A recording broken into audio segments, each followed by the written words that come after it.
and that it's going to be short. I have to leave at 10:30. What? What's going on? So I have and for the people in California, I have an interview today for La Voce with Anthony Fantacola. You like that name? Jiffy Lube. Okay, Anthony Fantacola. No, he can't make it, so I have to go to him. Oh, that's right. Sometimes the mountain won't go to Mohammed, so Mohammed has to go to the mountain. Right? Or Moses. Okay. So go, Mohammed. Yeah. So I'm interviewing him, but also who might be there is Gavin Maloof. So we're going to talk about hockey, maybe. Gavin Maloof is one of the Maloof brothers. We're going to get that hockey team in town. They used to own stations. He owned the Golden Nugget too, didn't he? And the Palms and the Sacramento Kings, Wow. which they sold for a lot of money. Yeah. They made money on that. The NBA, huh? They sold the Kings. Yeah. Okay, so, and I'm hoping, and it will be at Trattoria Reggiano at the Venetian. So we're trying to set it up as a hangout on air. It could be kind of interesting. We have a doggy bag. So, isn't that the first rule, Eric? You violated once again? When it comes to hunger, though. No. Okay. Okay, so we have to talk fast, so let's focus on where we are. So this is Employment Workshop. This is day 4. Day 1, what did we do? Day 1 was on your own, doing resume, getting prepared. Day 2 was what? Resume. Day 3 Interview. was the, did we talk about the interview yesterday? Yesterday Oh, okay. was setting up for the Okay, interview. okay. And today is we're going to finish with the interview part. So, does anybody have any questions about the beginning part? The employment plan, proactive employment plan, what's that? Research. Okay, you start with, what do you want as your career? Oh, Okay, what is the thing that you would do as a hobby? Is one way to start. What would you be willing to do for free or pay to do? That would be a destiny. Rather Rather than for calling. Right. So what would you do? Make a plan, work a plan. Okay. So you figure out what you would want to do. You find some employers who want to do it. You do your research. You work 3 to 5 companies, and if you do that, you will get hired by one of them. If you're qualified, you'll get hired by one of them within 3 months, 4 months, certainly within the year. And in the meantime, what do you do in order to pay the bills? You do whatever. Job. You have a job. Okay, you do something to pay the bills. And at that point, it's okay to do something that you know how to do. If you used to work selling frozen yogurt, go get a job selling frozen yogurt to pay the bills as you're pursuing working your career. Okay? Then what did we say about the resume? 1 page. 1 page, short and perfect. Not short and sweet, short and perfect, No and errors. what? no errors. No errors. Okay, that's the perfect part. To the point. What else? Not necessarily to the point. Compelling, exactly. It needs to be compelling, because at that point, if it's perfect and it's short, you're going to get into the let's read this batch. And then they're going to look for why not to hire the person. And if the reason not to hire him is boring or too verbose, this guy's not serious enough about business, he's too serious, he's, whatever, and you're going to find out what they're looking for because you do what? Research. Research, right. Now, why doesn't everybody do this? Because it's obviously the best thing to do, right? It's obviously better than sending out 10 resumes a day. People are lazy. Exactly. That's the word I was looking for, is because we're lazy. Thank you. Okay? We're lazy. We have to overcome our natural tendency to put off doing stuff. And that's where these, like that motivation video. Did anybody like that motivation video? Oh, I loved it. I thought it was great. Okay. Yeah. Did you see it, Jesse? You weren't here. It was good. Was that Malcolm? Was it an And order? my Jesse Goose, wasn't the here. Goose. Will Smith, Will Right. Smith and everybody else in it. It was good. Really good. Okay? So those things lay out what we need to do to change. And everybody who was really good in their lives had people that were pushing them. Does anybody remember the TED Talk from St. James or St. John? Richard St. John? One of the 8 things you need to do, Yes, yes. push, and that's what who was made for. Because you can't always push yourself, so that's what mothers are invented for, right? Does anybody remember the truck pushing? The stick figure? Bueller? Nobody remembers this stuff? Okay, Richard St. John, the 8 secrets of success. Yeah. Right. Talk about passion, focus, push, work, Push. persist, get good at it, and now, so the interview, this is what it all comes down to. Everything you do should be preparation for the interview. It's not about sending out resumes. It's not about creating resumes. Those things are done for the purpose of getting to an interview. So you don't want to show up to the interview and be unprepared. The obvious things you do are you need to have your resume memorized. One of the problems people have to get a professional resume done is what? Yeah, they don't really, they've read it about 5 times at the most. They skimmed it, because that's what people do, but it's not memorized. And as I've said before, sometimes interviewers will ask you trick questions. You research the company too. Why did you say this on your resume? And it doesn't even say that on your resume. Oh, man. Okay? We do that in our mock interviews here. Oh, why did you say this? And then the person says, because of this. And I said, well, it doesn't even say that. I just wanted to see what you say. Yeah, that's not good. And then what? Now you can't trust the person. It's over. Yeah. Yeah. How many years have you gone back on the website? How many years? Well, it depends on the person you're employing for. If you, let's say, want to work making pizza, but you haven't done pizza for 10 years, I would go back to when you did pizza.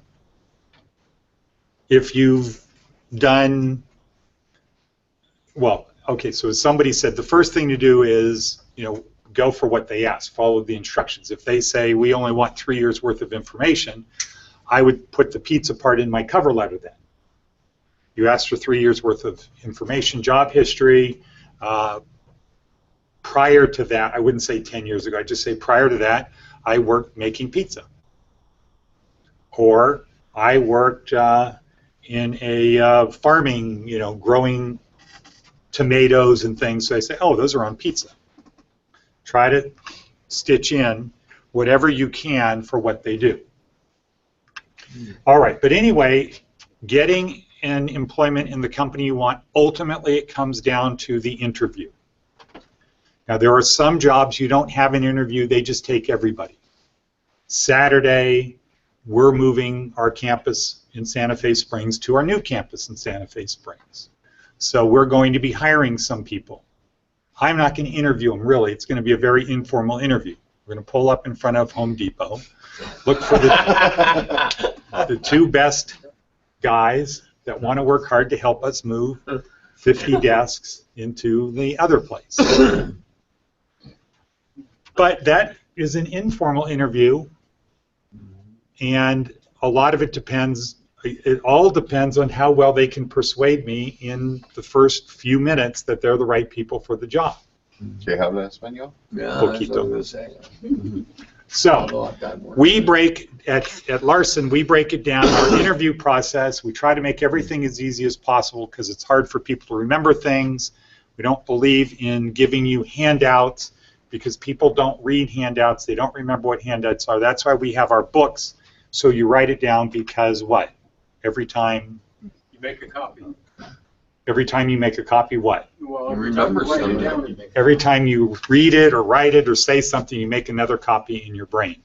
So we try to make it simple, not to have to write down tremendous amounts of information. So the things that you should have written down in your book for employment planning for today, the interview is 555. And what does that mean? What's the first 5?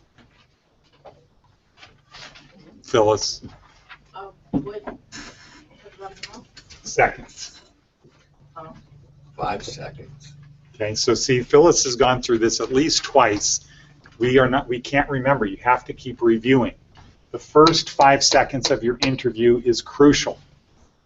People start forming opinions of you in the first 5 seconds, the very first second. With the handshake. The whole thing, before the handshake, as you're walking in, the first sight of you, they start forming opinions. You have 5 seconds to make a good first impression. You need to say that to yourself before you walk in the door, before you get out of your car, or before you walk into the building where you're going to have the interview. I've got 5 seconds to make a good first impression. What am I going to do? So Bill Walton, the basketball player, told me that when he was taking acting lessons, what they told him is memorize your first line. Even if you're doing color commentary for NBC, memorize the first thing you're going to say. Before you even say it, before you even get there in the microphone, you sit down and they say anything, you already have in your mind the first thing you're going to say. Hi, I'm Bill Walton, glad to be here, whatever. He doesn't think about it right then. So for us in our interview, before you meet the person, you should know the first thing you're going to say. And what they're interested in is, what they're trying to figure out ultimately is why they should hire you. So don't lead off by things like saying, wow, traffic was hard today. It was really tough getting here. I didn't really feel good this morning when I got up. It just doesn't help. So What would be a good opening thing then? Well, it depends. That's like saying, what tool do I use first? I don't know. What are you doing? Oh, I'm going to build a wall. I got you. Okay. Well, maybe it's a tape measure. So you need to get that. So this is them. So we don't just focus on ourselves in the first 5 seconds about making a good first impression. In that first 5 seconds, we also have to be reading them. Because how can we absolutely get the sale? What's 100% surety of getting the sale? What's the sale in this case? Doing the job. Yeah, yourself, the job. Okay. So if we can do this one thing, how do we get the sale? If we can do what? Read them. If we can read their mind. Yeah. There's 100% probability we'll get the job if we're the right person for the job and we could read their mind, because if they're going negative on us and we could read their mind, what do? We adjust, right? If they're really positive on us, what do? We keep going at it. No, we leave. Oh. Once you Yeah, get the right. sale, you leave. You don't keep talking. Thanks a lot. George Costanza, you leave on- Okay?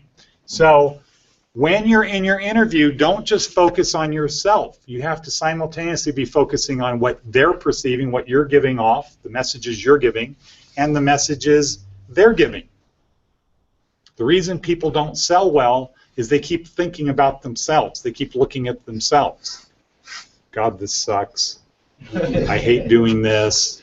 They're going to say no. I wouldn't buy from me either. Okay? One of the things to do is to be focused on them. And if you're thinking about them, you're not going to be dwelling upon negative stuff with yourself. So in the first 5 seconds, you need to make a good first impression, and you need to find out, are they in a good mood today? Don't assume that they don't have any emotions. If they're in a really good mood, what could happen? You can get the job. Okay, you just might have to just go with the flow. because they're feeling very magnanimous. What if they're in a bad mood? They have a problem. Okay, if they're in a bad mood, you certainly don't want to get confrontational with them, right? Again, you want to go with the flow, follow their lead, but be aware. This person's having a bad day. I don't want to add to the bad day. I want to what? Make their day better. Yeah, I want to detract from his bad day. I want to make his day. I want to help him make his day better. So in the first 5 seconds,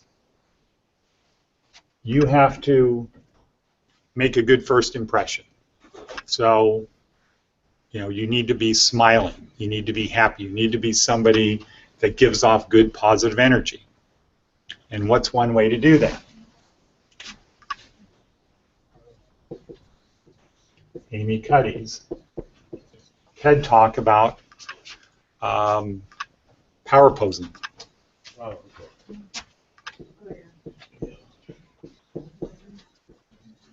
And when you power pose, what happens to your chemicals in your body?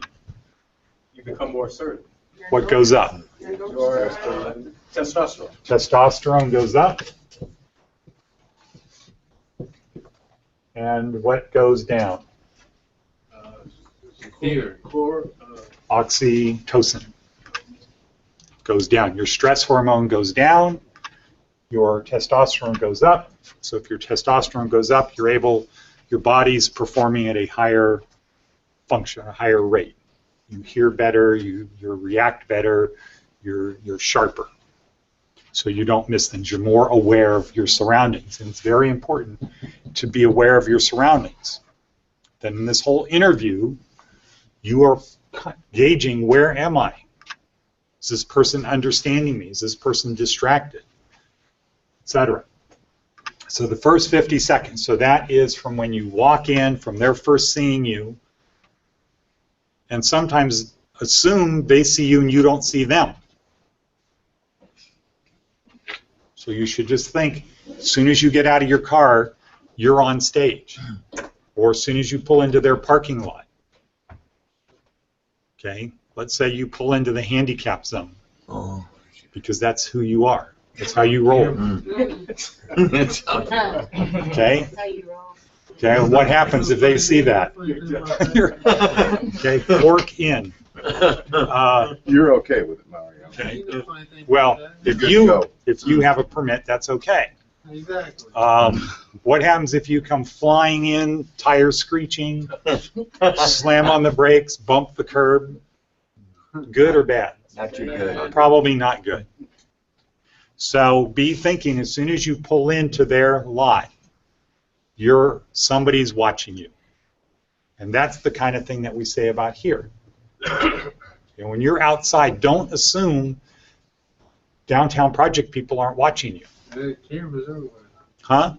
Everywhere nowadays has cameras. Well, I'm not thinking about cameras. It's just people walking by, That's people true. walking around. Or leaving cigarette butts on the ground. Tony Shea comes by 2 days later. What is he going to absolutely believe if he sees a cigarette butt on the ground? Who's he going to think left it here? Disrespect. Yeah, One of us did. it's one of our people. Disrespect. Why? Because most of the day, the only people here are us. And if it was one cigarette butt in the whole property, he probably wouldn't think it was us. But if you come down here and you look down, they're just,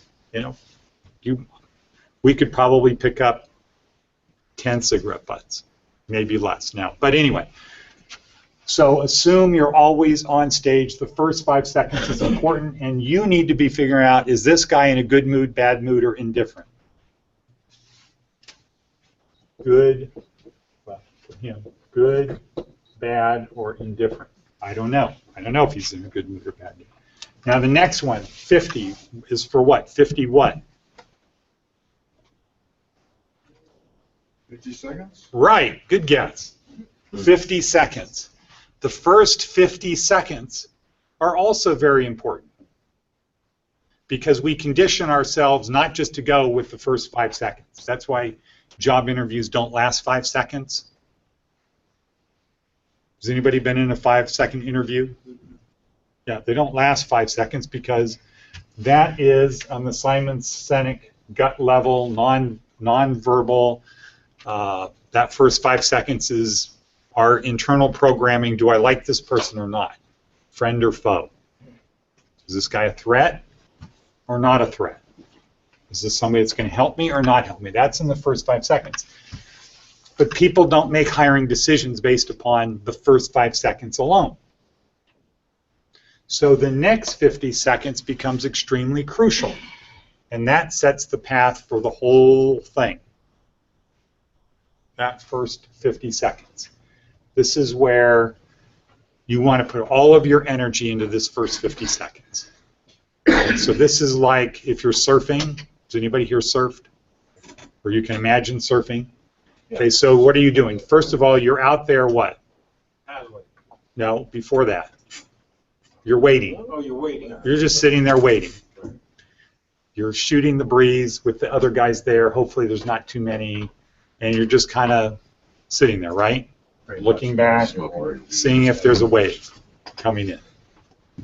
Okay? Then, what happens when you see the wave you want? You get ready. And you start what? Paddling. You start paddling because you need to catch the wave. You just don't get up on your surfboard, stand there waiting for it, right? And then the wave comes in and it's get you. Okay? That's not how surfing works. So that 50 seconds is like that paddling as hard as you can to catch the wave and get ready for it.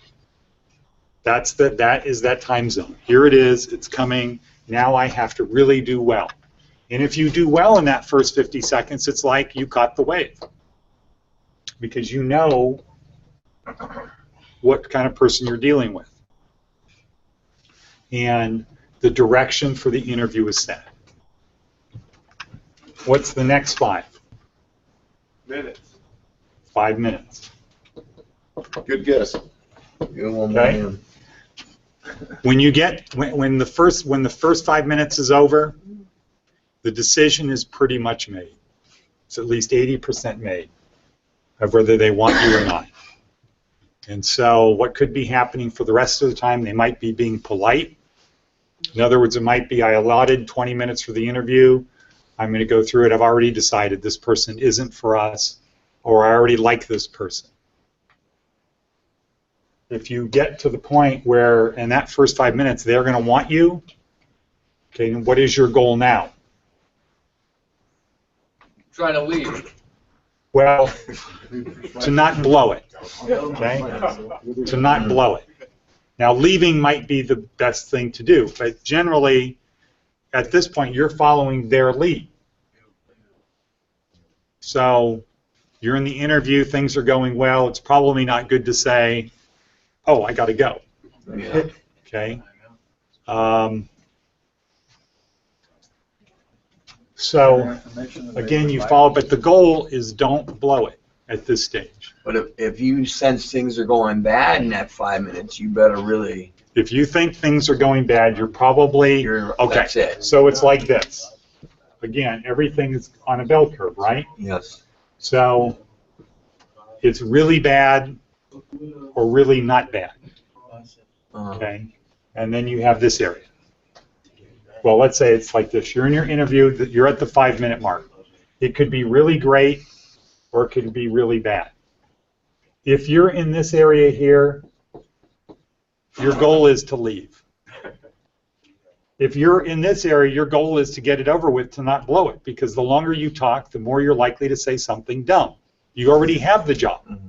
They already want you. They might not have told you, But you can feel it. but you've done the best you can. Yeah. Most of the time, at the end of 5 minutes, you're not really sure. Well, at this point, it's just like if you're playing baseball. Okay, hold on. So this is like you're playing baseball. The first pitch, the second pitch, the third pitch, it's 2 balls and 1 strike. The next pitch, 2 balls and 2 strikes. The next pitch, 3 balls and 2 strikes. Full count. Okay, it's a full count. The next pitch, foul ball. Next pitch, you know, you just got to keep. You're at the plate. You just got to be ready. for the one that you're going to hit. You don't want to strike out. If you're in the zone, you don't want to strike out. You want to wait for the pitch that you can have, and you want to hit it out of the park. That's the objective. But if you can't hit it out of the park, a single, anything getting on base is okay. What you don't want to do is strike out. Now, if you find, let's just fast forward to, it went bad, it didn't work, but you really want to work there. Now what? The thing is, Director, when you say that, the jobs that I've really wanted and have applied for and interviewed for, I guess the fact that I really wanted those jobs, it made the other person could see it, and they got enthused because of my enthusiasm. Whereas, and they hired me, even though I always felt like I stumbled. Okay, so here's a clarification point. Then I have to get ready to go. A clarification. They want to hire people who really want to work for them. Yes. Okay. So if you have two people that are equally qualified, they're going to choose A or B, Adam or Bill. Adam and Bill are equally qualified. Adam doesn't really care. Bill cares. Who are they going to hire? Bill. Bill, right. Okay. Now let's say same thing. Adam and Bill. Adam is really qualified. Bill isn't really qualified, and Bill is saying, "But I really, really want this job." Who are they going to hire? Adam. Probably Adam. Probably Adam, unless they think, you know what, it's worth investing time in Bill. Hire them both. No, they're hiring one. Okay. They'll hire Bill if they're willing to train Bill. But they're not going to hire Bill just because he really, really, really wants the job. They're going to hire the person who's going to make them the most money. And if Bill isn't better qualified to make them money, they're going to say, Bill, you know what, we really like your enthusiasm. Why don't you go out and get some more skills and come back?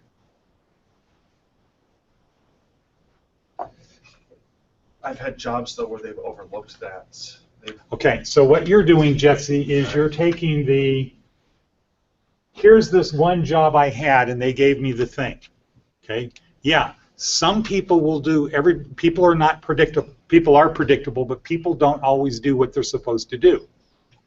Okay? There could be other factors that you're not even aware of why you got it.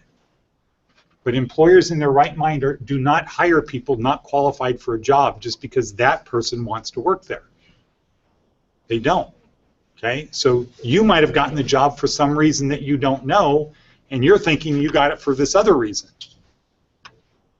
Okay? You know, we don't know. But for our purposes today, we have on the drive the 555 template or plan or something. If you go to the drive and you put in 555, something will show up. You should download that and practice on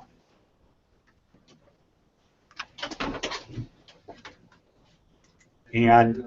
And consider that, and what I would say to do is maybe a white paper or something to get you to focus on this thing, 555. If you do well in the first 5 seconds, you do well in the first 50 seconds, if you do well in the first 5 minutes, you'll probably get the job because you weren't interviewed. They didn't call you in for the interview unless you were one of the last candidates. Now, you might not get the job having nothing to do with you. You did great. Why didn't you get the job? Somebody was better. Okay, so you can't go back and say, I wish I would have done this, I could have done this, I should have done this. If somebody better comes along, it doesn't really matter what you do, right? Anybody agree with that? Yeah. Will an interviewer let you know usually that, hey man, you were like... Maybe. Depends if they're having a good day, bad day. Right, okay. If they're having a bad day, it might be, look, I just need to get this day over with. And I don't want to engage with anybody. I just want to get it over with. So, that's it. I got to get going, everyone. Sorry in California to cut it short, but we'll see you Monday. And I guess we'll see you Saturday, right, Dennis? Yeah, I'm going to stop on Saturday. Good. Great. Thanks. See you, Joe. All right. See you.